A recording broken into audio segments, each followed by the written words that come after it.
اعوذ باللہ من الشیطان الرجیم بسم اللہ الرحمن الرحیم الحمدللہ رب العالمین والصلاة والسلام علی اشرف الانبیاء والمرسلین سیدنا و نبینا ابی القاسم محمد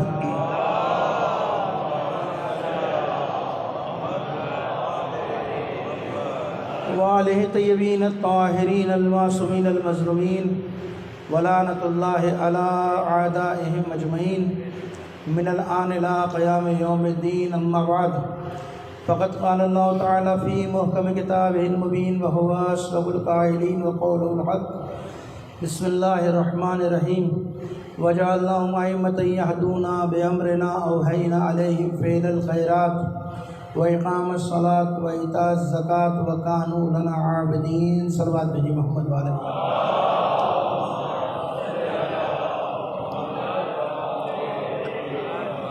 عزیزان محترم، سلسلہ کلام کی تیسری مجلس اعزا جس آیت کو میں نے آپ کے سامنے سرنامہ کلام قرار دیا، تلاوت کا شرف پایا، پروردگار عالم اس آیت میں ارشاد فرما رہا ہے کہ وجعلناہم ائمہ، ہم نے انہیں امام بنایا جو ہمارے حکم سے لوگوں کی ہدایت کرتے ہیں، رہنمائی کرتے ہیں، اور ہم نے ان پر کار خیر انجام دینے کی وحی نازل کی۔ اقامۃ الصلاۃ، نماز قائم کرتے ہیں، زکوٰۃ دیتے ہیں، وکانوا لنا عابدین، اور یہ ہر حال میں ہماری عبادت، ہماری بندگی کرتے ہیں۔ اس آیت کی ذیل میں ہم نے کچھ مطالب گزشتہ 2 روزہ مجالس میں آپ کے سامنے بیان کیے۔ کل ہم نے بات کو یہاں تک پہنچایا تھا کہ دیکھیے، امام 2 ہیں، ایک امام حق ہے، ایک امام باطل ہے، اور یہ حق اور باطل کا مارکہ کوئی ایسا نہیں کہ نیا ہو، نہیں، آدم سے لے کر خاتم سے لے کے تا وقت ظہور یہ حق اور باطل کا مارکہ جاری رہے گا۔ ہر زمانے کے اندر، ہر دور کے اندر حق کی طرف دعوت دینے والے بھی موجود ہوں گے، باطل کی طرف بلانے والے بھی موجود ہوں گے۔ ہر دور میں کوئی زمانہ ایسا نہیں ہے کہ ہم اس کو مخصوص کر دیں کہ یہ فلاں زمانے کے لیے آیت ہی نہیں، کھلا ہے میدان اس آیت کا۔ ہر زمانے کے اندر تمہیں حق کی طرف بلانے والے بھی ہوں گے، حق کی طرف دعوت دینے والے بھی ہوں گے، اور گمراہی اور جہنم کی طرف دعوت دینے والے بھی ہوں گے۔ فرق یہ ہوگا جو تمہیں اللہ کی طرف بلائے گا، حق کی طرف بلائے گا، وہ اللہ کا نمائندہ ہوگا، اور جو تمہیں امامت سے، خدا سے، ان چیزوں سے دور کرے گا، سمجھ لینا کہ وہ شیطان کا نمائندہ ہے، ہر زمانے میں رہے گا۔ اور یہ بھی یاد رکھیے گا، جو دنیا میں جس کے پیچھے چلا، روز قیامت اسی کے ساتھ اٹھایا جائے گا۔ قرآن کی آیت ہے نا، کلو ناسم بے امام مبین، ہر شخص اس کے امام کے ساتھ، اس کے پیشوا کے ساتھ، اس کے رہبر کے ساتھ، اس کے قائد کے ساتھ اٹھائیں گے۔ یہ اصول پروردگار نے دیے گئے۔ دنیا میں جس کے پیچھے چلو گے، دنیا میں جس کی اطاعت کرو گے، اتباع کرو گے، پیروی کرو گے، روز قیامت بھی اسی کے ساتھ اٹھائے جاؤ گے۔ دنیا کے اندر تو اصول بن سکتے ہیں کہ حمایت مظلوم کی ہو، اٹھائے ظالم کے ساتھ جاؤ، یہ نعرہ ظالم کا ہو اور شمار مظلوم میں کیے جاؤ۔ دنیا میں تو ہو سکتا ہے، یہ کرتب دکھایا جا سکتا ہے، لیکن روز قیامت خدا کی بارگاہ میں یہ کرتب نہیں چلے گا، نہ یہ ترکیب چلے گی۔ یہ یاد رکھیے گا، دنیا میں تو بنانے کے لیے مولانا ہماری مجبوری تھی، اس لیے ظالم کے ساتھ ہو گئے تھے، مولانا ہمارا مسئلہ تھا اس لیے یہ مسئلہ ہو گیا تھا، ہم نے اس لیے یوں کر دیا تھا۔ تو دنیا میں تو یوں اور توں سب چل سکتا ہے، لیکن خدا کی بارگاہ میں نہیں چلے گا۔ اگر خدا نے آپ سے پوچھ لیا کہ بھائی دنیا میں تم ظالم کے پیچھے کیوں چلتے تھے، اور آپ کہتے ہیں پروردگار کی بارگاہ، پروردگار میرے چلنے کی وجہ یہ تھی، تو پروردگار آپ کو پلٹ کر یہ کہے گا کہ دنیا میں اس کے پیچھے چلتے تھے، آج بھی تم اس کے پیچھے پیچھے چلے جاؤ، اگر یہ جنت میں جائے تو تم بھی اس کے ساتھ چلے جاؤ جنت میں، اگر یہ جہنم میں جائے تم بھی وہیں چلے جاؤ۔ تو وہاں یہ تھوڑی ہوگا، دنیا میں تو ہو سکتا ہے یہ سارے کام، دنیا میں تو ساری کرتب دکھائے جا سکتے ہیں کہ مظلوم کی حمایت کبھی ظالم کے ساتھ، کبھی ظالم کی حمایت نہیں۔ یاد رکھیے گا، یہ اصول ہے، جس کے پیچھے بھی دنیا میں چلو گے، روز قیامت اسی کے ساتھ محشور کیے جاؤ، اسی کے ساتھ۔ وہاں دوسری بات نہیں ہے، یہاں اگر ظالموں کی حمایت کرو گے تو وہاں ظالم کے ساتھ ہی ہوگے، اور یہاں اگر مظلوم کے ساتھ ہوگے تو وہاں بھی مظلوم کے ساتھ ہوگے۔ ایسا نہیں کہ یہاں ظالم کی حمایت تو وہاں مظلوم کے ساتھ، اور یہاں مظلوم کی حمایت تو وہاں ظالم کے ساتھ نہیں۔ پروردگار نے کہہ دیا کہ جو دنیا میں جس کے پیچھے چلے گا، جس کی اتباع کرے گا، پیروی کرے گا، اطاعت کرے گا، روز قیامت اسی کے ساتھ ساتھ ہوگا۔ اب ایک جملہ آ گیا تو بات سنتے جائیے۔ آج کل بڑا شور مچا پڑا ہے، آج کل بڑا شور مچا ہوا ہے، آج کل یزید سے محبت کرنے والے بھی پیدا ہو گئے، ہے نا۔ ساری زندگی تو ہم نے کبھی دیکھا نہیں کوئی یزید کا فالوور ہو، بلکہ ہم نے تو ساری زندگی دیکھا واقعہ کربلا کے بعد اگر یزید کی اولاد بھی تھی تو وہ بھی کہتے ہوئے شرماتی تھی کہ ہم یزید کی اولاد سے ہیں۔ لیکن اب ماشاءاللہ اتنی ڈھٹائی ہو گئی ہے، اتنی ڈھٹائی ہو گئی ہے کہ بڑے بڑے مولویوں کے میں نے بیانات دیکھے، اور وہ آ کر اپنے ممبروں سے اور مسجدوں میں کہہ رہے ہوتے کہ نہیں بھائی یزید کو برا نہ کہو، یزید کربلا کے واقعے میں تھوڑی تھا۔ سنتے رہتے ہیں آپ بھی، وہی بات کر رہا ہوں جو سامنے ہے آپ کے، بھائی یزید کربلا کے واقعے میں تھوڑی تھا، یزید کو تو پتہ بھی نہیں تھا، یزید کو برا نہ کہو۔ ایک علامہ صاحب کا تو میں نے مفتی صاحب کا بیان پڑھا، حیران رہ گیا۔ کسی نے ان سے سوال کیا کہ یزید کو اچھا کہیں یا برا کہیں، انہوں نے کہا نہ اس کو اچھا کہو نہ برا کہو۔ ان کی ایک نئی منطق تھی، انہوں نے کہا نہ اچھا کہو نہ برا کہو۔ اس نے پوچھا کیوں؟ کہ ہو سکتا ہے کہ یہاں تم اس کو اچھا کہو وہاں برا نکل آئے، اور یہاں برا کہو وہاں اچھا نکل آئے۔ تو بھائی بیچ کا راستہ تو اسلام میں ہے ہی نہیں، اسلام میں تو بیچ کا راستہ ہے نہیں، یا تو حق ہے یا باطل ہے، یا ظالم ہے یا مظلوم ہے۔ اور اب تو نعرے لگنے لگ گئے یزید امیر زندہ باد، یزید امیر زندہ باد۔ اچھا یہ ہوتا اس لیے کہ آپ کی یہ یزید کی محبت میں نہیں ہو رہا، یہ آپ اور ہمارے بغض میں کام کیا جاتا ہے۔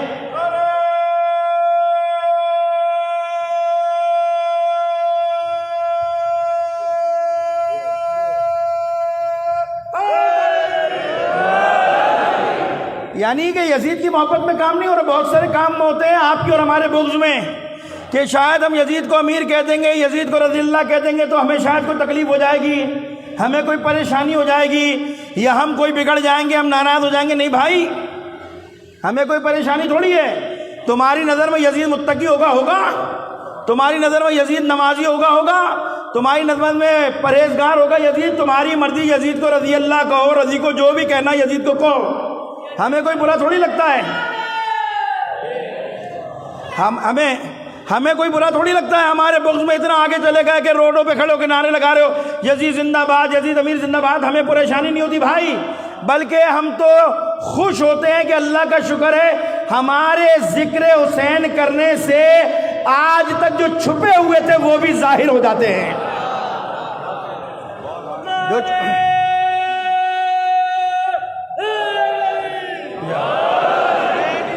زندہ باد، زندہ باد، زندہ باد، مرد آباد، مرد آباد، مرد آباد۔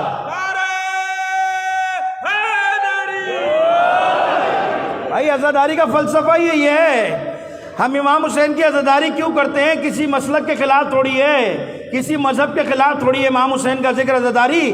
یہ عزاداری کرتے اسی لیے کہ جو چھپے ہوئے وہ آہستہ آہستہ بے نقاب ہو جائیں۔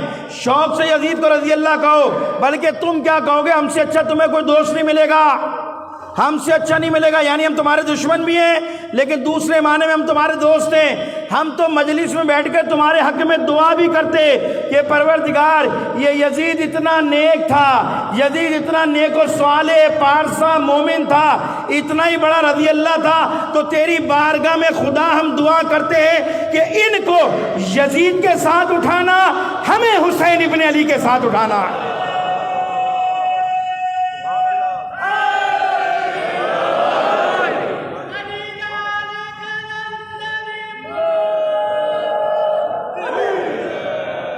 تو مسئلہ حل ہو گیا نا، ہمیں کوئی پریشانی تھوڑی، ہم تو کہہ رہے ہیں تمہیں اللہ یزید کے ساتھ اٹھایا، اتنا اچھا تھا بھیا۔ قرآن تو ویسے کہہ رہا ہے جس کے پیچھے چلو گے وہیں اٹھایا جاؤ گے اس کے ساتھ۔ ہم تو کہہ رہے ہیں تمہیں نہیں، تمہاری اولادوں کو بھی اس کی اولادوں کے ساتھ اٹھایا جائے۔ ہماری دعا تو یہ پروردگار ہمیں بھی حسین کے ساتھ رکھنا، ہماری اولادوں کو مرتے دم تک حسین کی محبت پر قائم اور دائم رکھنا۔ ہم تو یہ دعا کرتے ہیں۔ صلوات بھیجیے محمد و آل محمد پر، آواز تیز کر دیجیے گا تھوڑا، آواز تیز کر۔ زندہ آباد، مرد آباد، زندہ آباد، مرد آباد، اللہم صلی علی۔ تو عزیزو یہ قرآن نے اصول دیا، جو دنیا میں جس کے ساتھ چلے گا اس کے ساتھ اٹھایا جائے گا۔ اب روایت سنیے، روایت میں امام رضا علیہ السلام ارشاد فرماتے ہیں،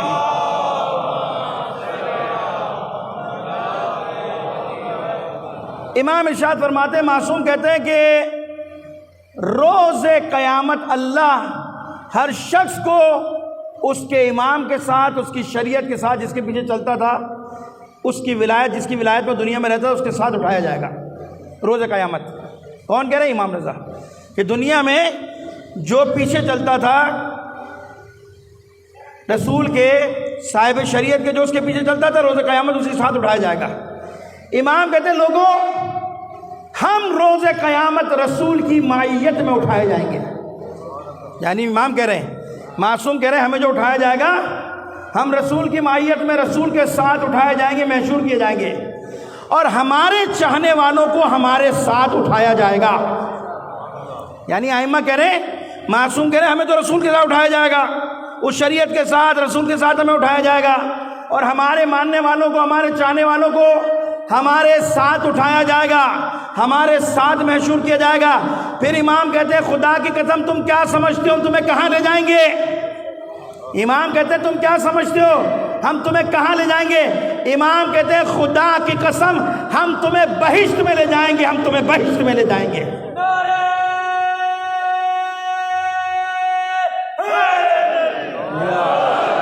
یعنی جو دنیا میں ائمہ معصومین کے پیچھے، جو دنیا میں امام علی کو، ائمہ معصومین کو اپنا رہبر، امام، پیشوا مانتا ہے، روز قیامت اسی کے ساتھ اٹھایا جائے گا، روز قیامت اسی کے ساتھ محشور کیا جائے گا۔ صلوات بھیجیے محمد و آل محمد پر۔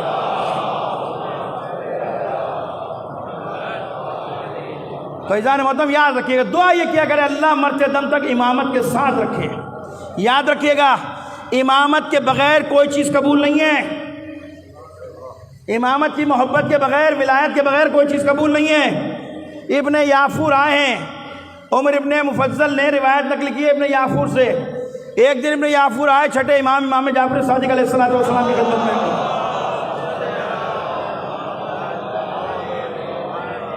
آ کے بیٹھے، گفتگو کی، اور آنے کے بعد کہتے فرزند رسول، میں معاشرے کے اندر مختلف لوگوں کے اندر بیٹھتا ہوں، مختلف طبقات کے اندر بیٹھتا ہوں، اٹھنا بیٹھنا ہے میرا، مختلف لوگوں میں بیٹھتا ہوں، آپ کے ماننے والوں کے ساتھ بھی بیٹھتا ہوں، اور جو دوسروں کا امام اور اپنا ولی مانتے میں ان کے ساتھ بھی بیٹھتا ہوں۔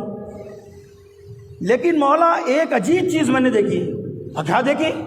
امام کہتے کہا مولا میں نے دیکھا وہ جو آپ کی ولایت کو نہیں مانتے، جو آپ کی امامت کے قائل نہیں ہیں، وہ امانت میں خیانت بھی نہیں کرتے، جھوٹ بھی نہیں بولتے، اور وعدہ بھی وفا کرتے ہیں۔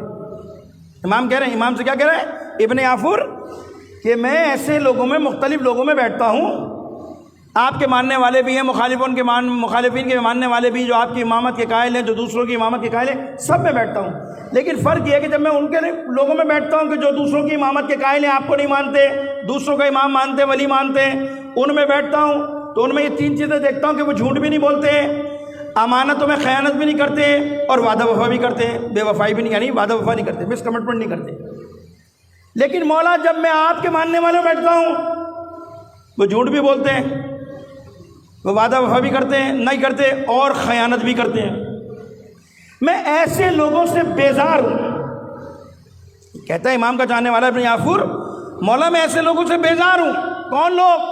جو امانت میں خیانت نہیں کرتے، یعنی امام کے ماننے والوں کو بول رہا ہے کہ جو آپ کی ولایت کے، امامت کے دم بھرتے ہیں، محبت کرتے ہیں، وہ خیانت بھی کرتے ہیں، جھوٹ بھی بولتے ہیں، امانت بھی نہیں ادا کرتے، اور وعدہ خلافی بھی کرتے ہیں۔ میں ایسے لوگوں سے ناراض ہوں، خفا ہوں، بیزاری کا اظہار کرتا ہوں۔ امام غضبناک ہو گئے، اور امام نے پلٹ کر جملہ کہا، ابن یافور کیا کہتا ہے؟ کیا کہتا ہے؟ کیا جو شخص ہماری امامت کو چھوڑ کر کسی ظالم کو اپنا امام بنا لے، جسے اللہ نے منتخب کیا، جسے اللہ نے امام بنایا، اسے چھوڑ کر کسی ظالم کو، کسی باطل کو اپنا امام بنا لے، کیا اس کا بھی کوئی عمل قبول ہے؟ کیا اس کا بھی کوئی عمل قبول ہے؟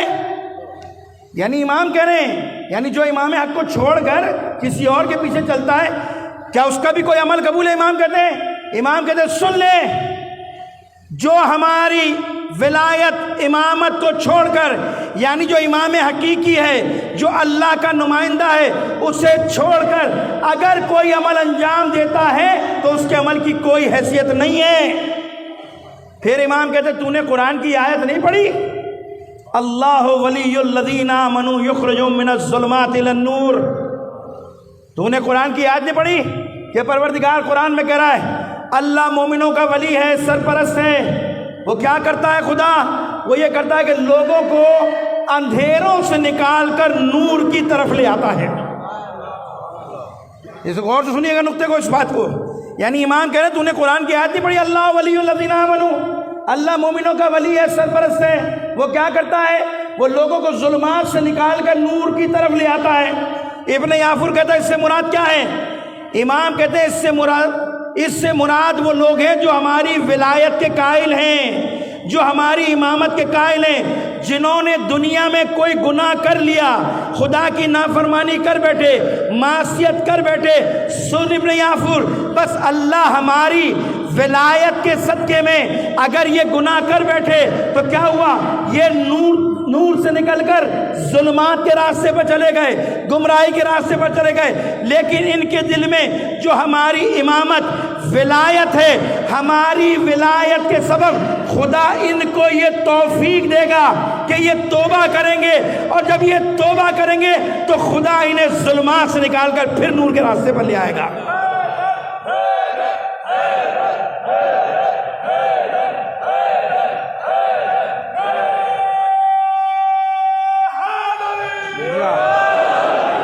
یعنی امام کیا کہہ رہے ہیں؟ یہ ہمارے چاہنے والے تھے، ہمارے ماننے والے تھے، شیعہ تھے، گناہ کر بیٹھے، معصیت کر بیٹھے، خدا کی راستے میں خیانت کر بیٹھے، لیکن کیا یہ جو ہماری محبت ان کے دل میں نا، یہ محبت سبب بنے گی کس بات کا؟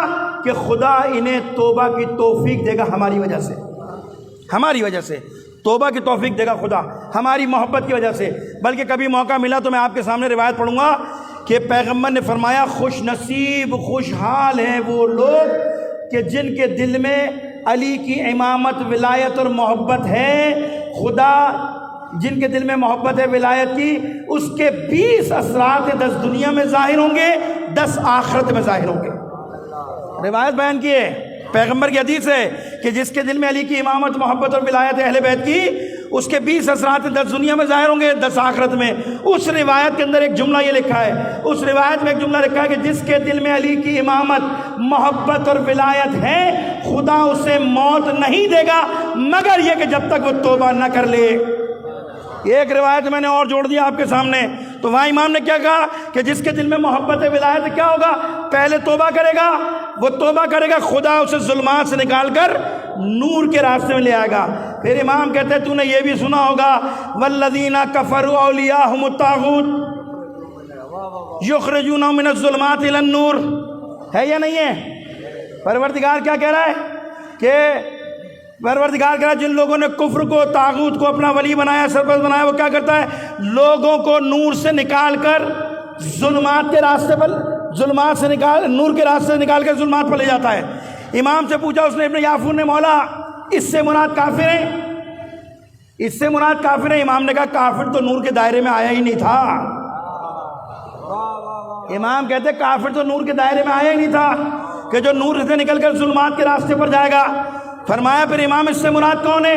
کہ اس سے مراد وہ ہے کہ جنہوں نے دنیا میں اسلام قبول کیا تھا، اسلام کے دائرے میں آئے تھے، نور کے دائرے میں آ گئے تھے، تو مولا یہ ظلمات کی طرف کیوں چلے گئے؟ امام نے کہا اسلام قبول کیا تھا اس لیے اسلام کے دائرے میں تھے، لیکن جب ہماری ولایت اور محبت کے منکر ہوئے تو خدا نے اسے نکال کر نور سے ظلمات میں بھیج دیا۔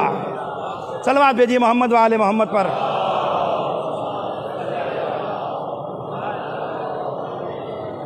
فیضان محترم، یہ ہے امامت۔ امامت کیا کرتی ہے؟ انسان کو نور سے نکال، نور کی طرف لے جاتی ہے، ظلمات سے نکال کر۔ اس لیے تو امام کو بھیجا، ائمہ کو بھیجا کہ پستی سے اٹھا کر بلندی کی طرف انسان کو لے جائے۔ یہ جو انسانیت بھٹک رہی ہے، جو انسانیت گمراہی کے راستے میں، اندھیروں کے راستے میں، امامت کی ذمہ داری ہے کہ امت کو گمراہی اور اندھیروں سے نکال کر، پستی سے نکال کر بلندی کی طرف لے جانا، یہ امامت کی ذمہ داری ہے۔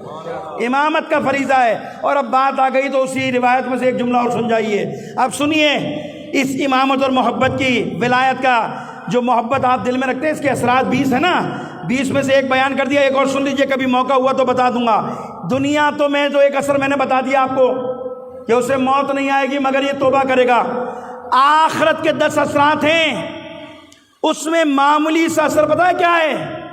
پیغمبر کہتے ہیں جس کے دل میں اہل بیت کی ولایت، محبت، امام کی محبت ہوگی، دنیا آخرت کے 20 اثرات میں سے ایک اثر یہ ہوگا کہ خدا ایک ایک علی کے ماننے والوں کو یہ اختیار دے گا کہ وہ 100 خاندان کی شفاعت کرے گا۔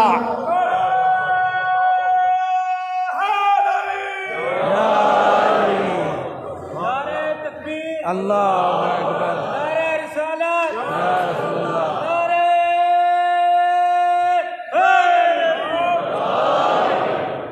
یعنی ایک ماننے والا علی کا، جو علی کا محب ہے، جس کے دل میں علی کی محبت، ولایت، جو علی کی امامت کا قائل ہے، آخرت کے 20 اثرات میں سے ایک اثر یہ ہے کہ وہ ایک آدمی 100 خاندان کی شفاعت کرے گا۔ علی کا ایک ماننے والا 100 خاندان کو نجات دے گا۔ اب آپ حساب کر لیجئے، آپ 100 کی کریں گے، وہ 100 کی کریں گے، وہ 100 کی کریں گے، میں 100 کی کروں گا، یہ 100 کی کریں گے۔ اب اربوں شیعہ پوری دنیا کے اندر سب 100 خاندان کی جب شفاعت کریں گے تو آپ مجھے ایمان سے بتائیے کہ پھر کوئی جہنم میں جائے گا؟ بھائی سبھی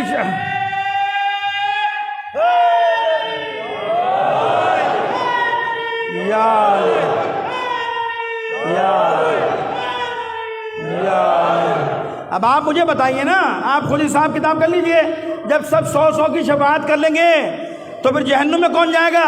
جہنم نہیں ہے کیا؟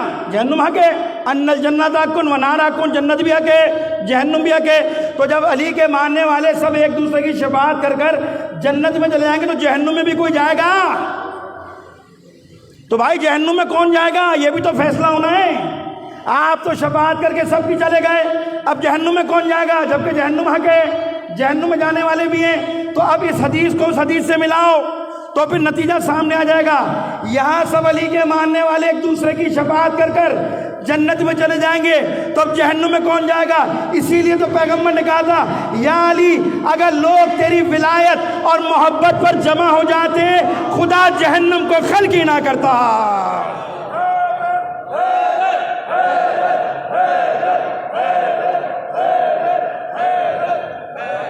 تو عزیزو یہ نعمت ہے اہل بیت کی محبت اور ولایت۔ یہ امامت ایسا تھوڑی ہے، ایک نظام ہے، ہر پہلو سے آپ دیکھیں۔ یہ تو ایک موضوع ہے، میں تو ہلکا سا اشارہ کرتا جا رہا ہوں 10 دن کے، کیونکہ 10 دن 9 دن مجھے گفتگو کرنی ہے، تو ہر پہلو سے ایک ایک اشارہ کرتا جا رہا ہوں تاکہ ایک امامت کا تصور ذہن میں آ جائے ہم کس کے پیچھے ہیں۔ آپ کیا سمجھتے ہیں؟ ہم اس کے پیچھے کھڑے جو اللہ کا بنایا ہوا ہے، اللہ کی طرف سے نجات دہندہ ہے، ہم دنیا میں بنائے ہوئے کے پیچھے نہیں ہیں۔ اسی لیے عزیزان محترم یاد رکھیے گا، امامت ایک بہت بڑا منصب ہے، اور اتنا بڑا منصب ہے کہ آپ سوچ نہیں سکتے۔ اللہ نے امامت کو بہت بڑا مقام دیا، امامت کی خصوصیات بیان کی ہیں۔ آج اشارہ کروں گا، بات کو آگے بڑھاؤں گا، کل سے خصوصیات پہ گفتگو شروع کریں گے۔ دیکھیں امام کون ہوتا ہے؟ یہ روایت بھی امام جعفر صادق علیہ السلام سے ہے۔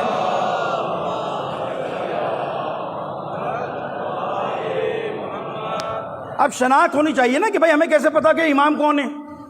ہمیں تو نہیں پتا نا، تو کوئی تو میزان ائمہ نے دیا ہوگا، کوئی تو کسوٹی دی ہوگی نا امام نے، کہ اس پہ پرکھ کر پہچانا جائے گا کہ ہاں یہ امام ہے۔ ورنہ تو دعوے دار تو بہت پیدا ہو چکے ہیں، ابھی آئیں گے بھی، ظہور سے پہلے پتہ نہیں کتنے وہ دعوے کریں گے۔ ایک تو کیا تھا آپ کے پاکستان میں، وہ چلا گیا بیچارہ، اس دنیا سے ہی چلا گیا ہے نا۔ ابھی پتہ نہیں کتنے فتنے کا دور ہے، یہ یاد رکھیے گا۔ اپنے جوانوں کو کہہ رہا ہوں، بزرگ تو مجھ سے پہلے بہتر جانتے ہیں، میری اصلاح فرمائیں گے۔ میں تو خطاب جب بھی کرتا ہوں اپنے جوانوں سے کرتا ہوں، اپنے جوانوں سے کہہ رہا ہوں فتنے کا زمانہ ہے، بڑا سنبھل کے، بہت سنبھل کے۔ بڑے بڑے بہروپی آئیں گے ابھی آپ کے سامنے، کھل کھل کر آئیں گے، اور ابا کبا میں بھی آئیں گے، ہر انداز میں آئیں گے۔ فتنہ کے جو بھی طریقہ کار ہو سکتے ہیں لوگوں کو گمراہ کرنے کے لیے، سارے فتنے اپنے عروج پر پہنچیں گے۔ جو اس فتنوں کے زمانے میں ایمان پر باقی رہا، ایمان پر ثابت رہا، وہ دنیا کے کسی کونے میں بھی ہوگا۔ مطمئن ہو جاؤ، قرآن کہہ رہا ہے فاستبقوا الخیرات اینما تکونوا یاتی بکم اللہ جمیعا۔ تم اپنی ذمہ داری ادا کرتے رہو، ضمانت غیبت میں اپنے فرائض ادا کرتے رہو، اپنی ذمہ داریوں کو ادا کرتے رہو، زمینہ ہموار کرتے رہو امامت کے لیے۔ دنیا کے کسی کونے میں بھی ہوگے، خدا تمہیں ایک جگہ اکٹھا کر لے گا۔ یہ قرآن ہے، یہ قرآن ہے۔ فاستبقوا الخیرات، نیکی میں آگے بڑھو، مال میں آگے نہ بڑھو، مقابلہ نہ کرو۔ اس کے پاس ایک ہے تو میرے پاس دو ہیں، اس کے پاس 400 کا تو میرے پاس 1000 کا نہیں۔ قرآن کہہ رہا نیکی اور خیر میں آگے بڑھو۔ تم جہاں کہیں بھی ہو کہ خدا تمہیں اکٹھا کر لے گا، خدا تمہیں جمع کر لے گا۔ یہ آیت جانتے ہو کس کے بارے میں؟ بعض مفسرین، علامہ مجلس نے بھی لکھا یہ آیت ان کے لیے جو امام کے پیروکار ہیں 313۔ یہ بعض اوقات سوچتے نا کہ امام تو مکے میں ہوں گے، ہم کیسے آئیں گے؟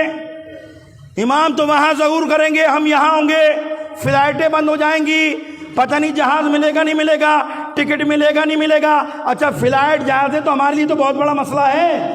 ہم تو اپنے گٹر کے مسائل سے، بجلی کے مسائل سے نکلیں گے تو امام کے مسائل کے بارے میں سوچیں گے نا۔ ہمیں تو یہیں الجھا دیا گیا، ہمیں تو یہیں الجھا کے رکھ دیا گیا۔ تو یاد رکھیے گا، کہیں بھی ہوگے اپنی ذمہ داری ادا کرتے رہو امامت کے حوالے سے۔ کسی کونے میں، گاؤں میں، دیہات میں، قصبے میں، شہر میں، جہاں کہیں بھی ہوگے خدا تمہیں اکٹھا کر لے گا۔ علامہ مجلسی کہتے ہیں یہ وہ لوگ ہیں کہ ابھی امام خانہ کعبہ میں ہوں گے، یہ امام کے خواص جو 313 ہیں یہ خانہ کعبہ میں پہنچیں گے۔ پھر وہ مثال دیتے ہیں یہ کیسے پہنچیں گے، کیسے اکٹھا ہوں گے۔ پھر کہتے ہیں تم نے دیکھا تھا کہ آصف ابن برخیہ نے چشم زدن میں تخت بلقیس کو اٹھایا تھا اور سلیمان کے پاس پیش کر دیا تھا۔ بس اللہ اپنی قدرت سے، اپنی طاقت سے دنیا کے گوش و کنار میں جہاں بھی امام کے مددگار ہوں گے خدا انہیں جمع کرے گا اور فخر سلیمان کے پاس لے آئے گا۔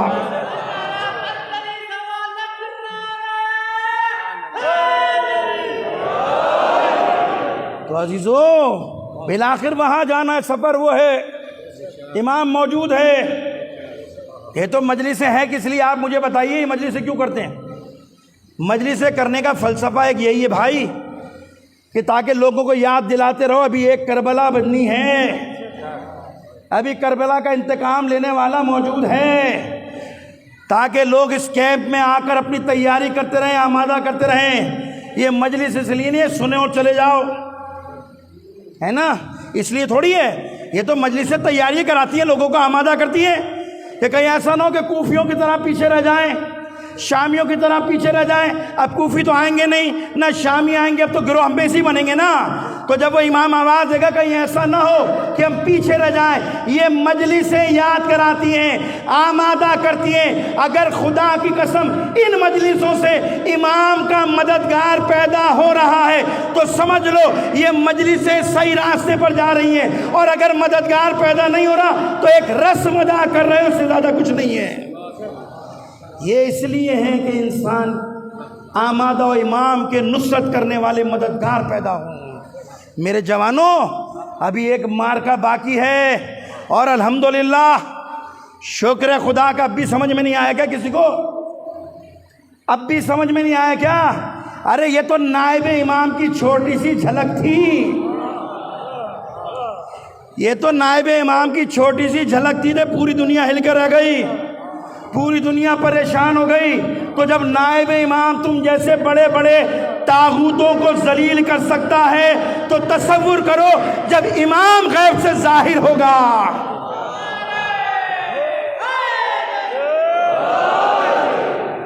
امام جب غیب سے آئے گا تو کیا موت زمانہ بلندر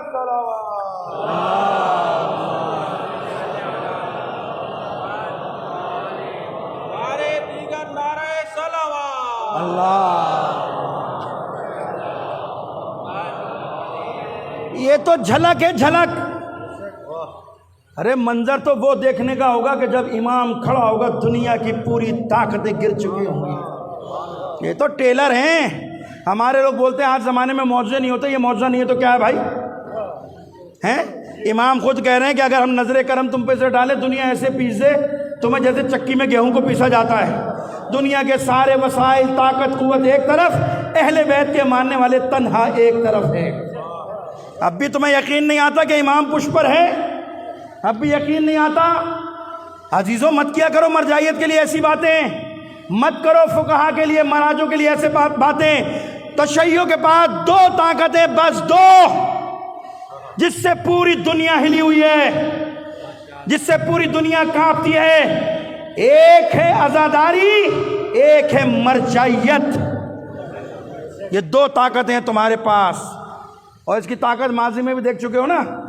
وہ جب آیا تھا ایک دہشت گرد جس نے عراق پر قبضہ کرنے کی کوشش کی تھی، ہے نا، ابو بکر بغدادی نام تھا نا اس کا، اور اس نے اعلان کیا تھا میں دیکھتا ہوں شیعہ کیسے مشی کریں گے، میں شیعوں کو کربلا میں نہیں آنے دوں گا، میں اربعین پہ آنے ہی نہیں دوں گا، میں یہ کر دوں گا، میں وہ کر دوں گا۔ تلوار رکھ کر بڑی باتیں، بندوقیں رکھ کے بڑی باتیں کر رہا تھا۔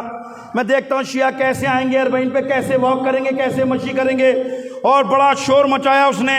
اس بدبخت کو پتہ ہی نہیں تھا، وہ تشیع کو جانتا ہی نہیں تھا، اسے تشیع کی طاقت کا اندازہ ہی نہیں تھا۔ وہ دنیا کے وسائل اور طاقت پر اس کے نشے میں کھڑا ہو کر اعلان کر رہا تھا کہ میں اربعین پر کسی کو نہیں آنے دوں گا، کوئی حرم حسین میں نہیں آئے گا۔ لیکن اسے نہیں معلوم تھا اسی نجف کی ایک پتلی سی گلی میں ایک علی کا ملنگ سیستانی بیٹھا ہے، اسے نہیں معلوم تھا ایک تہران میں علی کا شیر بیٹھا ہے۔ ان دونوں نے اعلان کیا پوری دنیا کے شیعوں سے کہ ویزا فیس معاف ہو گئی، آپ سب کربلا پہنچو۔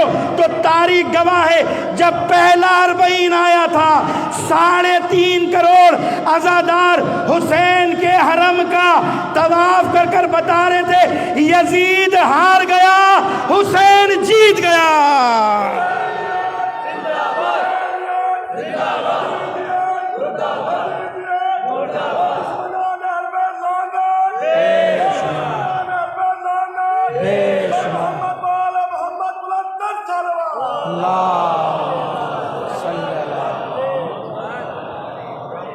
کوئی سیاسی باتیں تھوڑی ہیں، یہ تو موضوع ہے امام زمانہ کا، کبھی موقع ملا تو آپ کو بتاؤں گا۔ یہ تو سب ظہور کی علامتوں میں لکھا ہے، ہمیں پتہ نہیں ہے۔ جوانوں پڑھو کتابیں، پڑھو ظہور سے پہلے کیا ہوگا۔ خدا کی قسم یہ جو ہو رہا ہے یہ سب مقدمہ ہے اس ظہور کا، یہ سب روایتیں موجود ہے۔ یمن میں کیا ہوگا، شام میں کیا ہوگا، لبنان میں کیا ہوگا، فلسطین میں کیا ہوگا، سفیانی کہاں آئے گا، کہاں غرق ہوگا، امام کہاں آئیں گے، کہاں سے خروج کریں گے، کون کون آئے گا، یہ سب روایتوں میں موجود ہے۔ آپ سننے کے عادی نہیں ہیں نا، آپ کو کون سنائے؟ آپ تو یہی سننا چاہتے ہیں جو ایک فیشن چل رہی ہے ہمارے یہاں۔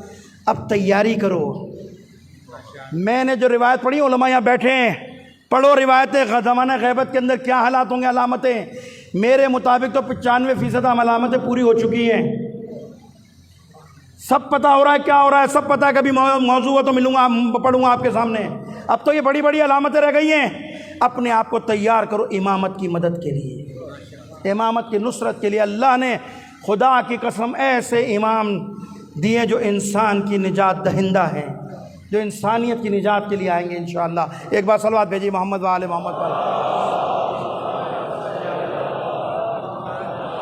اب آئیے، آج موقع ملے نہ ملے بڑی روایت کا آغاز کر دیتا ہوں تاکہ پھر آپ کو بتاؤں۔ امامت کی علامت بتائی گئی ہیں، چھٹے امام نے امامت کی علامتیں بتائی ہیں چند، کہ امام کو کیسے پہچانا جا سکتا ہے۔ لے امام علامت، معصوم فرماتے ہیں امامت کی کچھ علامتیں، امامت کو پہچاننے کا کچھ طریقہ ہے، اوزان میزان۔ لے امام علامت ان یکون عالم الناس، امام کی پہلی شناخت، پہلی پہچان، پہلا اوزان کہ جس کے ذریعے پہچانا جا سکتا ہے کہ یہ امام ہے، معصوم فرماتے ہیں ان یکون عالم الناس، امام وہ ہوتا ہے کہ جو اپنے زمانے کے لوگوں میں سب سے زیادہ علم رکھنے والا ہو۔ یعنی امام کون ہوتا ہے؟ ان یکون عالم الناس، امام وہ ہے جو اپنے زمانے میں سب سے زیادہ علم رکھنے والا ہو، جو کسی مسئلے میں یہ نہیں کہے کہ میں نہیں جانتا، اس سے یہ پوچھا جائے تو وہ یہ نہیں کہے کہ مجھے نہیں پتا، میں دیکھ کے بتا دیتا ہوں، ہے نا۔ امام کی علامت ہے یہ، جو یہ کہتے کہ میں نہیں جانتا، جو یہ کہتے اچھا میں دیکھ کے بتا دوں، تو سمجھ لینا کہ امام نہیں ہے، جھوٹا دعویٰ کر رہا ہے۔ ان یکون عالم الناس، پہلی علامت یہ۔ پھر کہہ رہے وَأَحْكَمَ النَّاسِ، دوسرے امام کی علامت یہ ہے، نشانی یہ ہے کہ اپنے زمانے کے لوگوں میں سب سے بہترین فیصلہ کرنے والا، عدل کرنے والا اگر کوئی شخص ہوگا تو وہ امام ہوگا۔ ایک خصوصیت یہ اپنے بچوں کو بتا رہا ہوں امامت کی علامتیں جو روایات میں۔ پہلی علامت کیا ہے امام کی پہچاننے کی؟ اپنے زمانے کا سب سے بڑا عالم۔ اس پہ گفتگو کریں گے، اس پہ بھی ہم آپ کے سامنے کل بھی انشاءاللہ 2-3 دن اس صفت پہ گفتگو کریں گے امامت کی۔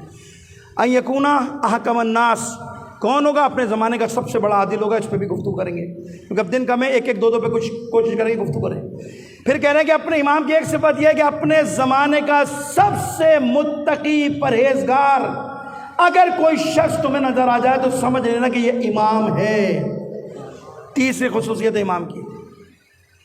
اس کے بعد لکھا ہے احلم الناس، امام وہ ہوگا، اس کی صفت یہ ہے، اس کی خصوصیت یہ ہے کہ اپنے زمانے کے لوگوں میں جو سب سے زیادہ بردبار، حلم رکھنے والا، بردبار جو تمہیں نظر آ جائے تو سمجھ لینا یہ امام ہے۔ وَأَشْجَعَ النَّاسِ، ایک امام کی صفت یہ ہے کہ جو لوگوں میں سب سے زیادہ شجاع، میدان کو پیٹھ دکھانے والا نہ ہو۔ امام وہ ہوتا ہے جو پیٹھ دکھاتا نہیں ہے، امام وہ ہوتا ہے جو میدان میں کرار بھی ہوتا ہے، جرار بھی ہوتا ہے اور غیر فرار بھی ہوتا ہے۔ تو امام کی ایک صفت کیا ہے؟ اپنے زمانے کا سب سے زیادہ شجاع انسان امام ہوتا ہے۔ وَأَسْخَيَ النَّاسِ، امام وہ ہوتا ہے کہ جو اپنے زمانے کا سب سے زیادہ سخی، لوگوں میں بانٹنے والا، لوگوں میں سخاوت کرنے والا اپنے زمانے میں امام ہوگا۔ عابد الناس، امام وہ ہوتا ہے کہ جو اپنے زمانے کا سب سے بڑا عابد ہو۔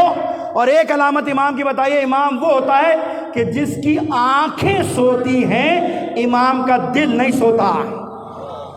یہ امام کی میں نے صفات آپ کے سامنے بیان کی۔ صلوات بھیجی محمد و آل محمد پر۔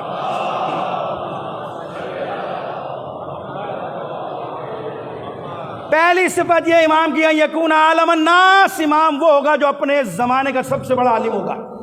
میں آج اس پہ اشارہ کروں گا، کل سے اس کی تفصیلات میں جائیں گے۔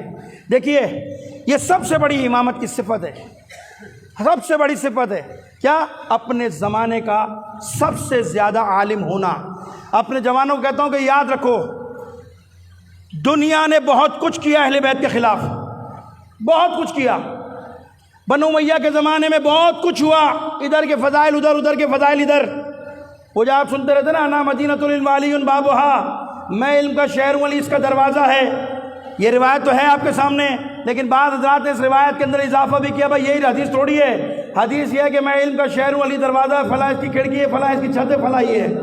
ہوا یا نہیں ہوا؟ اس زمانے کے اندر یہ ساری چیزیں ہوئی ہیں، لیکن دعویٰ کرنا اور ہے اور دلیل دینا اور ہے۔ اپنے زمانے کے اندر امام کی بات کر رہا ہوں، اس زمانے کے اندر بدترین دور کے اندر بھی، بدترین دور اس زمانے کے اندر کہ جب حدیثیں گھڑی جاتی تھیں، اہل بیت سے جو حدیث منسوب تھی ان کو دوسروں سے منسوب کیا جاتا تھا۔ خدا کی قسم اس بدترین دور میں بھی سب کچھ کر لیا، لیکن اہل بیت کے علم پر کوئی اعتراض نہیں کر سکا، کوئی نہیں کر سکا کہ اہل بیت کے، یعنی کسی نے یہ کہا ہو کہ میں فلاں دروازے پر گیا، علی سے مسئلہ پوچھا، علی نے کہا میں نہیں جانتا، علی سے پوچھا میں نہیں جانتا۔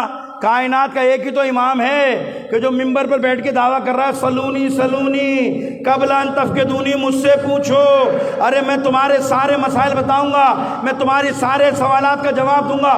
وہ الگ بات ہے، امام ان سے بات کر رہے کہ مجھ سے پوچھو، میں زمین آسمان کائنات کے راز میں بتاؤں گا، اور سامنے والوں کا معیار یہ ہے اتنے جاہل ہیں وہ اپنے امام کو پہچانے نہیں، وہ کائنات کے راز بتانا چاہتا ہے، اور سوال کرنے والوں کا سوال یہ کہ مولا یہ بتائیے کہ انسان کے سر میں بال کتنے ہوتے ہیں۔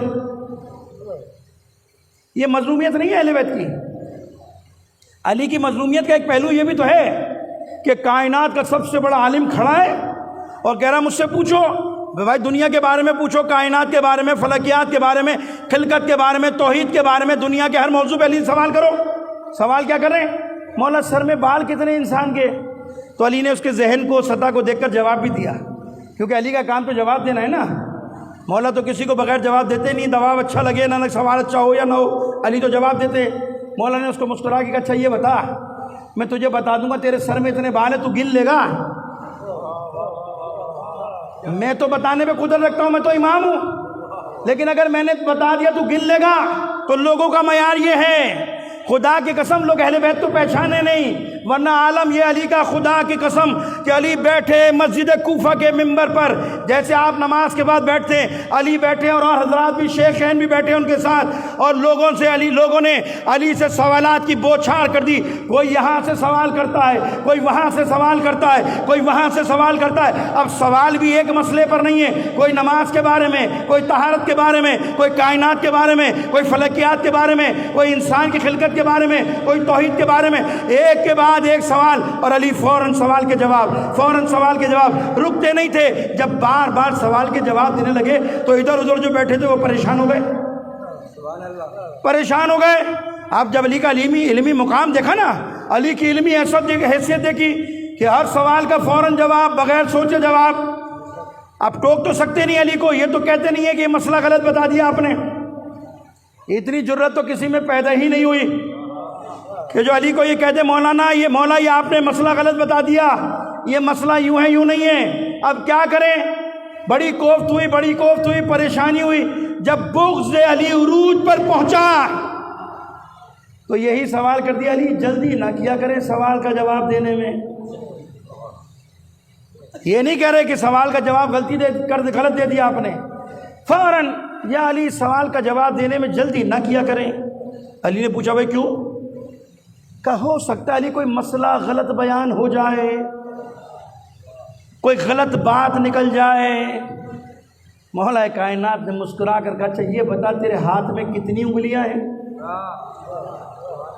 فوراً کہتا 5۔ علی نے کہا تو نے سوچا کیوں نہیں؟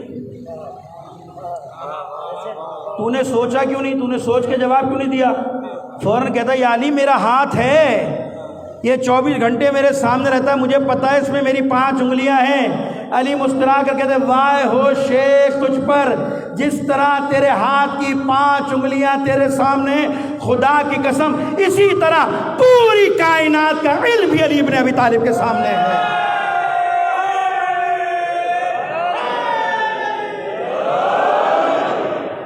میرے سے کیا پوچھتے ہو؟ میرا کیا امتحان لیتے ہو؟ خدا کی قسم علی زمین سے زیادہ وہاں کے راستوں کو جانتا ہے۔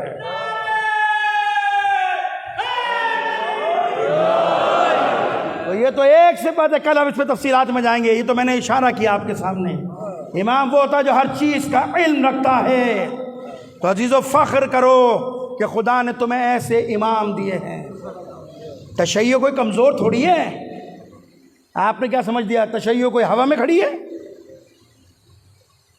یہ تو مجھ جیسے لوگ آ جاتے ہیں ممبر پر جس کی وجہ سے پوری تشیع پہ انگلی اٹھتی ہے کہ بھائی یہ تشیع بہت مضبوط ہے، مت بٹھایا کرو کمزور لوگوں کو ممبروں پر، کہ جو تمہارے مکتب پر سوالات انگلی اٹھانے کا سبب بنے۔ یہ ممبر سلونی کا ممبر ہے، یہاں سے علی نے دعویٰ کیا تھا پوچھو مجھ سے، یہاں سے کمزور بات نہیں ہونی چاہیے۔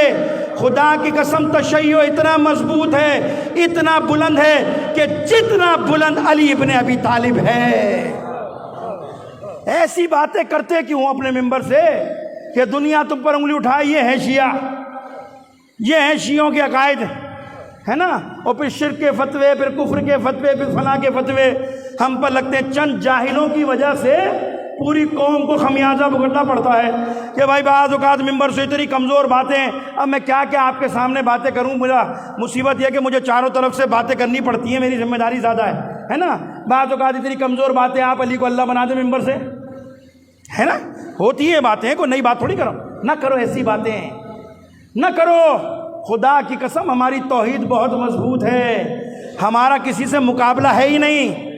میں تو ممبر سے اکثر چیلنج کرتا ہوں لوگوں سے کہ جو ہم پر کفر کے فتوے لگاتے ہیں، جو ہماری توحید پر انگلی اٹھاتے ہیں، میں تو چیلنج کرتا ہوں خدا کی قسم جیسی توحید ہمارے پاس ہے اگر کسی کے پاس ہے لے آؤ، اپنے نظریات لے آؤ، ہم سے بیٹھ کر باتیں کرو۔ تم اپنے سارے نظریات کی کتابیں لاؤ، ہم اپنی کتابیں نہیں لائیں گے، ہم نہج البلاغہ سے توحید پہ علی کا صرف ایک خطبہ لے کر آئیں گے۔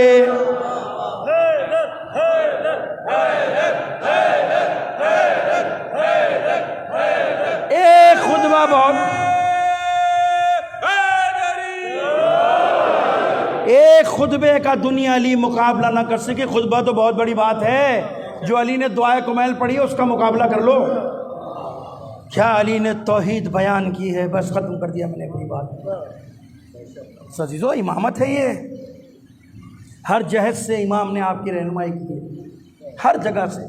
کمزوری کا محسوس احساس نہ کرنا، کبھی احساس کمتری کا شکار نہ ہونا، یہ تو ہماری کمزوری ہے۔ خدا کی قسم اتنا عظیم مکتب ہے، اور کیسے نہ ہو، جہاں علمی میدان میں تشیع مضبوط ہے وہاں اس کی بنیادوں میں حسین کے بچوں کا بھی خون ہے جس نے اور مضبوط کر دیا۔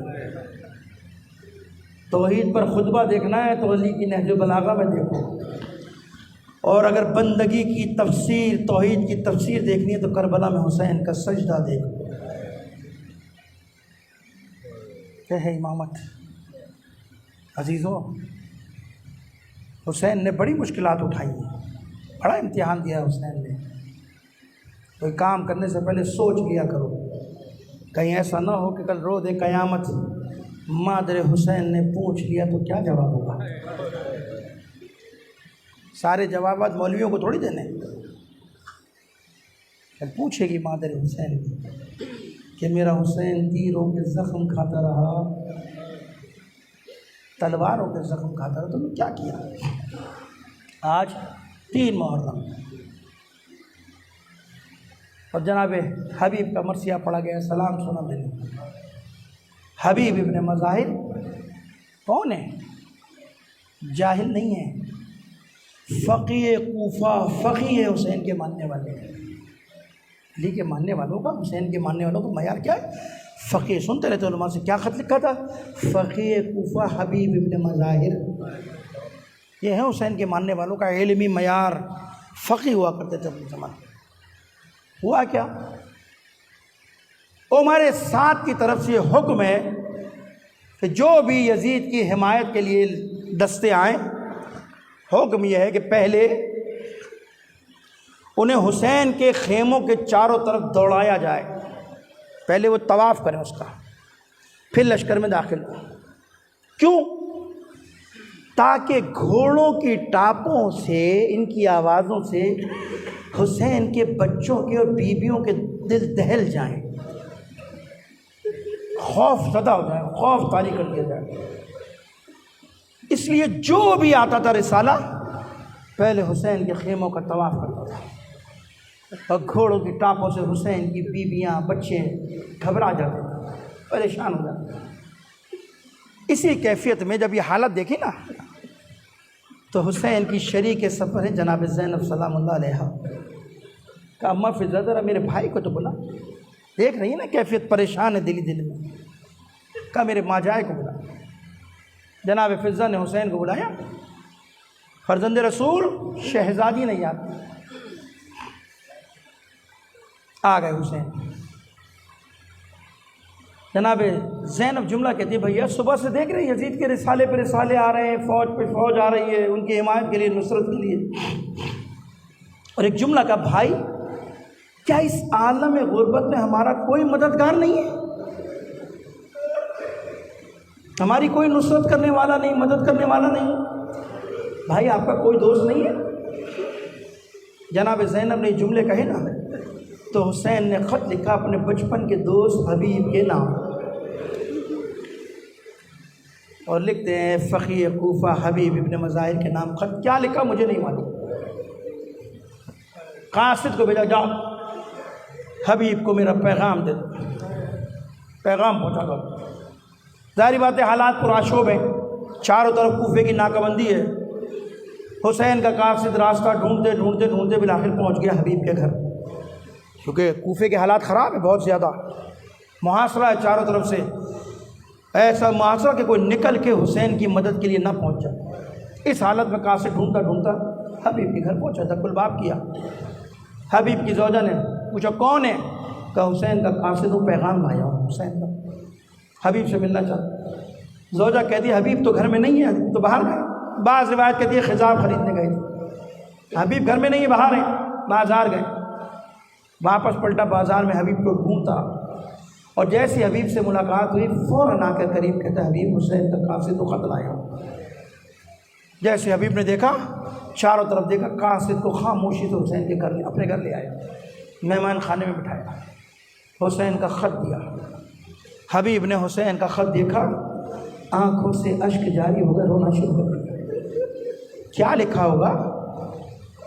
ارے یہی تو لکھا ہوگا حسین نے، اے میرے بچپن کے دوست حبیب، حسین نر گئے آدھا میں گرفتار ہے، اے حبیب جتنا جلد ہو سکے اپنے مولا کی مدد کو پہنچا، جتنا جلد ہو سکے حسین کی مدد کو پہنچا۔ حبیب نے خط پڑھا، مہمان خانے میں مہمان بیٹھا، میزبانی کے اندر گیا حجرے میں، بیوی نے ملا، بیوی سے ملا، زوجہ کہتی ہے حبیب کا قاصد ملا، حبیب حسین کا قاصد ملا تھا؟ کہا ملا تھا۔ کہاں ہے؟ کہا حجرے میں بیٹھا ہے۔ کہا کیا پیغام لایا ہے؟ حبیب کہتا ہے حسین کا پیغام لے کر آیا ہے، حسین نے مجھے مدد کے لیے بلایا ہے، مدد کے لیے بولا۔ زوجہ کہتی ہے پھر تو نے کیا ارادہ کیا، کیا سوچا؟ حبیب کہتا ہے زمانہ بڑا پرآشوب ہے، زمانہ بڑا خراب ہے، ڈرتا ہوں کہ کہیں ایسا نہ ہو کہ اسی مصیبت میں آ جاؤں، مشکل میں آ جاؤں۔ جیسے حبیب نے یہ جملے کہے نا، بعض روایت کہتی ہے حبیب کی بیوی نے چادر اتار کر پھینکی ہے، بعض روایت کہتی ہے کنگن اتار کر پھینکے حبیب کی گود میں، ہے حبیب تو یہ چادر پہن، تو یہ کنگن پہن، ارے حسین فرزند رسول تمہیں نصرت کے لیے بلائے اور تو پہلو طے کرے، تو یہ پہن، میں اپنے مولا کی نصرت کو جاؤں گی۔ جیسے حبیب کی زوجہ نے یہ جملے کہے، حبیب فوراً پلٹ کر کہتا ہے مومنہ میں تو تیرا امتحان لینا چاہتا تھا، میں تو دیکھنا چاہتا تھا کہ کہیں تو بھی کوفے کی عورتوں کی طرح بدل تو نہیں گئی، کہیں تیرے خوف کی وجہ سے حسین کی محبت کم تو نہیں ہو گئی۔ ارے کیسے ہو سکتا ہے حبیب کو حسین بلائے اور حسین اس کی مدد، حبیب اس کی مدد کو نہ جائے؟ عزاداران حسین قاصد کو بلایا کہ رات کی تاریخی میں تو جا، میں رات کی تاریخی میں نکلوں گا کوفے سے۔ اپنے غلام کو بلایا کہ میری سواری لے کر کھڑا ہو جا شہر سے فلاں جگہ پر جا کر مقام پر، اور رات میں تجھ سے آ کر ملحق ہو جاؤں گا، مل جاؤں گا۔ قاصد نے حبیب کی سواری کو لیا اور کوفے سے باہر انتظار کرنے لگا۔ رات بڑھتی گئی، یہاں تک کہ نصف سے زیادہ رات گزر گئی۔ حبیب کا غلام پریشان ہے کہ ابھی تک میرا مولا حبیب نہیں آیا، ابھی تک میرا مولا حبیب نہیں آیا، اور گھوڑا اپنے پیر پٹک رہا ہے، اور حبیب کا غلام گھوڑے پہ ہاتھ پھیر کر کہہ رہا تھا ارے کیوں پریشان ہوتا ہے، اگر حبیب میرا مولا نہیں آیا تو میں تجھے خالی نہیں چھوڑوں گا، میں اپنے مولا کی مدد کو جاؤں گا، میں اپنے مولا حسین کی نصرت کروں گا۔ ابھی یہ جملے ادا کر رہا تھا کہ حبیب پہنچ گئے۔ حبیب نے یہ جملے سنے، آواز دے کر کہتا ارے یہ کیا کہہ رہا ہے، ارے کیسے ہو سکتا ہے حسین حبیب کو بلائے اور حبیب مدد کو نہ جائے؟ ارے مجھے تو راستہ ڈھونڈنے میں دیر ہو گئی تھی، اس لیے مجھے تاخیر ہوئی ہے۔ حبیب گھوڑے پر سوار ہوئے ہیں، کربلا کا رخ کیا ہے حبیب نے، حسین اپنے اصحاب کے چھرمٹ میں بیٹھے ہیں، گفتگو کر رہے ہیں، باتیں کر رہے ہیں، صبح کی جنگ کی حکمت عملی تیار کر رہے ہیں۔ گفتگو کرتے کرتے حسین اپنی جگہ سے کھڑے ہوئے، تکبیر بلند کی، اللہ اکبر اللہ اکبر۔ عباس کھڑے ہوئے، اکبر کھڑے ہوئے، اصحاب کھڑے ہوئے۔ عباس نے آگے بڑھ کر کہا مولا یہ تکبیر کہنے کا سبب کیا ہے؟ کہا عباس جلدی جاؤ، اکبر جلدی جاؤ، ارے میرے بچپن کا دوست حبیب آ رہا ہے، حبیب کا استقبال کرو۔ عزادار عباس آگے بڑھے ہیں، اکبر آگے بڑھے، حبیب کو سینے سے لگایا، حبیب سے مصافحہ کیا، اور یہ دونوں آگے بڑھ کر حبیب کو لے کر مولا کے پاس آئے۔ جیسے ہی حبیب حسین کے پاس آیا، اپنے آپ کو حسین کے قدموں پہ گرا دیا اور رو کر کہتا فرزند رسول آنے میں دیر تو نہیں ہو گئی، مولا میں صحیح وقت پر آیا ہوں۔ حسین نے سینے سے لگا بلا لیا، حبیب کو پیار کیا، اے حبیب تو صحیح وقت پر آیا ہے، تو صحیح وقت پر پہنچا ہے۔ عزادارو، حسین کی فوج میں خوشی کی لہر دوڑ گئی کہ اس عالم غربت میں کوئی تو ہماری مدد کو پہنچا۔ جب یہ خبر خیموں میں گئی ہے تو جناب زینب نے پوچھا اماں فضہ کون آیا ہے، کون آیا ہے؟ خبر دی کہ شہزادی حسین کے بچپن کا دوست حبیب آیا ہے۔ جناب زینب نے سنا، فضہ کو قریب بلایا، اماں فضہ میرا ایک کام کر دے، میرے بھائی حبیب کو میرا سلام کہہ دے۔ جیسے یہ جملے کہے فضہ کی آنکھوں سے اشک جاری ہیں، حبیب کے پاس آتی ہے، حبیب تجھے مبارک ہو، حبیب تجھے مبارک ہو، شہزادی نے تجھے سلام کہا ہے کہ میرے بھائی حبیب کو میرا سلام کہہ دے۔ عزادارو، جیسے ہی حبیب نے سنا امامہ پھینک دیا، خاک کربلا اٹھاتا ہے، اپنے سر میں ڈالتا ہے اور روتا جاتا ہے، پروردگارا یہ آل رسول پر کیسا وقت آ گیا کہ شہزادیاں غلاموں کو سلام کہہ رہی ہے۔ ارے میں کہتا ہوں حبیب تجھے نہیں معلوم کہ زینب کو کن اندیشوں نے گھیر رکھا ہے، زینب کن فکروں میں ڈوبی ہے۔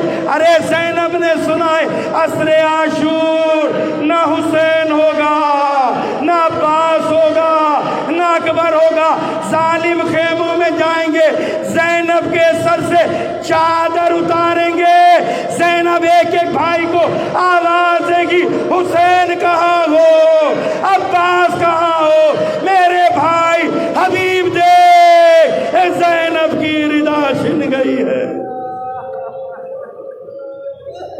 الا لعنۃ اللہ علی القوم الظالمین وسيعلم الذين ظلموا أي منقلب ينقلبون۔ بارلات یہ واسطہ محمد والے محمد کا، ان رونے والوں پہ اپنی رحمت برکت نازل فرما۔ پروردگارہ ان آنسوؤں پر، پروردگارہ ان آوازوں پر اپنی خصوصی رحمت نازل فرما۔ یہ عزادار ہیں، پریشان حال ہیں، کوئی بے روزگار ہوگا، کسی کی معاش کی مشکلات ہیں، کوئی مریض، کوئی اولاد کے لیے پریشان، کوئی رشتوں کے لیے پریشان، مختلف پریشانیاں۔ پروردگارہ تجھے حسین کی غربت کا واسطہ، حسین کی مظلومیت کا واسطہ، خدایا حسین کا وسیلہ سب سے مضبوط وسیلہ، پروردگارہ حسین کے صدقے میں عزاداروں کی دعاؤں کو اپنی بارگاہ میں قبول فرما، ان کی پریشانیوں کو دور فرما۔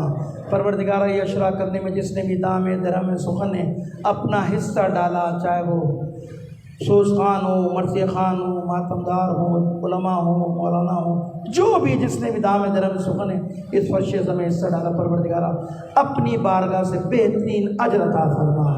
پروردگارہ اس وقت لوگ عزاداری میں مشغول ہیں، تمام عزادار، ماتمدار، عزا خانوں کی، جلوسوں کی، علماء، خطبہ، واعظین، تمام مومنین دنیا میں جہاں کہیں بھی مصروف عزاداری، ان سب کی جان، مال، عزت و آبرو کی حفاظت فرما۔ پاکستان کو داخلی اور خارجی دشمنوں سے محفوظ فرما، پاکستان کی سرحدوں کی حفاظت فرما۔